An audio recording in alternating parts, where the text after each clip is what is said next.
To another terrorism case, the Obama administration is facing increasing pressure tonight after Fox News reports about charges of threats and intimidation directed against whistleblowers tied to the Benghazi terror attack. Some survivors and others with direct knowledge of the attack want to speak out. Today, the administration responded. Chief White House correspondent Ed Henry has the story.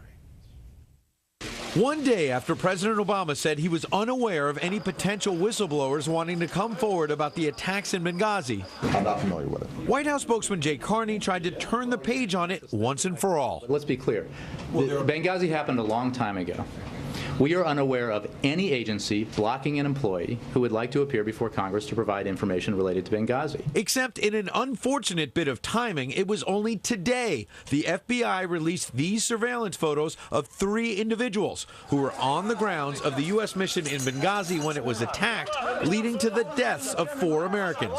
Republican attorney Victoria Tunzing today continued to insist she has an unnamed client who is one of several government officials ready to challenge the administration's account of what happened. I'm a good lawyer. I don't talk in Perry Mason terms of blowing the lid off of something. I can tell you that with the various whistleblowers and the background that I know, there is information that is inconsistent with the administration's scenario for the attack on Benghazi. I would tell you that with certainty. Carney dismissed the idea that anyone is being muzzled and today pledged for the first time the White House will allow anyone who wants to testify to come forward. Anybody who wants to be heard by Congress is welcome to be heard by Congress in our view, and that has been our approach, our cooperative approach to this matter. To poke holes in Tunzing's claims, the administration released new letters from the Departments of State and Defense stamped in the last 24 hours since Fox asked the president whether government employees are being blocked from speaking out. Ed, I'm not familiar with this notion that anybody's been blocked from testifying. The new letters to Republican Congressman Darrell Issa insist that neither department has received requests from any employees who allegedly want private attorneys to get security clearances for access to classified information about Benghazi. The State Department is playing cutesy with the wording, saying that the employee should come in and ask. In other words, the employee should go in without a lawyer and say, I want to be a whistleblower and would you help me find a lawyer? That's not how it should work. Back on April 26th, Issa wrote Secretary of State John Kerry that, quote, numerous individuals have come forward with information related to the Benghazi attack and may need personal attorneys with security clearances. Today, Republican Senators John McCain, Lindsey Graham, and Kelly Ayotte fired off a letter to the president demanding he provide the names of all of the survivors of the Benghazi attacks. Now, Victoria Tunzing, meanwhile, told me today she's willing to take on any Democratic co-counsel to join the case and show that it's nonpartisan. She wants her unnamed client to testify at ICE's next hearing on May 8th. Brett? Okay, Ed Henry live on the North Lawn. Ed, thank you. Much more on this with the panel. Tonight we conclude our 3-part investigative series on the Benghazi attacks with an example of how not to respond to a crisis. Correspondent Adam Housley reports on accusations the Obama administration dropped the ball. What difference at this point does it make? The lack of action in Benghazi makes a big difference to multiple sources on the ground that night and others who witnessed the events unfold. They had no plan. They had no contingency plans for what if this happens. And that's the problem that the State Department is going to face in the future. They're dealing with more hostile regions, hostile countries. This attack's going to happen again. Our source, who was monitoring the events in Benghazi in real time, reveals the lack of reaction by the U.S. State Department, Pentagon, and the White House on the night 4 Americans were killed. He suggests more could have been done to save lives and asks were multiple security warnings ignored. This was the reason given by then Secretary of Defense Leon Panetta. That you don't deploy forces into harm's way without knowing what's going on, without having some real-time information about what's taking place.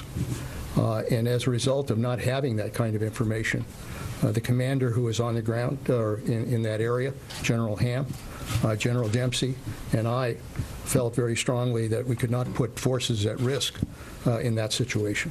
I could see the initial confusion in the beginning. You know, you have a situation that's developing. The problem with State Department is they don't have those procedures in place. And if they do, they haven't practiced or exercised them. And now, you know, they're making up for all the mistakes they made with excuse, and there is no excuse. This is a breakdown between state and military. Yeah, absolutely. Huge breakdown between state and military. The State Department and the Defense Department need to get on the same sheet of music. Our source says as events unfolded the night of the attack, they fell under the authority of the Chief of Mission, the person in charge of security in the country, who in this case was Ambassador Chris Stevens. But once Stevens was cornered and members of a security detail pushed his distress button, that authority would have been transferred to his deputy. However, the deputy was out of the country. That meant the authority then reverted directly to the U.S. State Department, and oversight of the response to the attack fell to Secretary Clinton and Undersecretary of State for Management Patrick Kennedy. They were calling the shots, multiple State Department sources tell Fox, and Kennedy was in the operations center monitoring the radio traffic and distress calls. We're also told by multiple sources that shortly after the attack began, around 9:40 p.m., Special Forces put out a call sign for all available assets, military and otherwise, in the vicinity to be moved into position to help. That enacts every asset, every element to respond, and it becomes a global priority. Was that given? I will tell you that was given, and the only reason it was given is because of the Special Operations Pact, because it has nothing to do with the agency. It has nothing to do with the Department of State. So Special Operations gave the call sign. Yes. But assets didn't move. Assets did not move. The failure of the State Department or White House to give the military permission to cross into Libya to help, according to our source, only accentuates the significant breakdown in communication between the State Department, the U.S. military, CIA, and White House that culminated in the lack of action the night of the Benghazi attack. The problem with State Department is, you know, you have a diplomatic function. The diplomatic function is to build rapport and commerce and whatever foreign affairs element that's related to it. The military specifically does targeting. We specifically look at individuals. There's not good communication between the State Department and the Department of Defense on any level, absolutely no level. This claim contradicts the report of the State Department Accountability Review Board, which says, in part, Washington, Tripoli, Benghazi communication, cooperation, and coordination on the night of the attacks were effective. It's horrible. When you're on the ground, you depend on each other. We're going to get through this situation. But when you look up and then nothing outside of the stratosphere is coming to help you or rescue you, that's a bad feeling.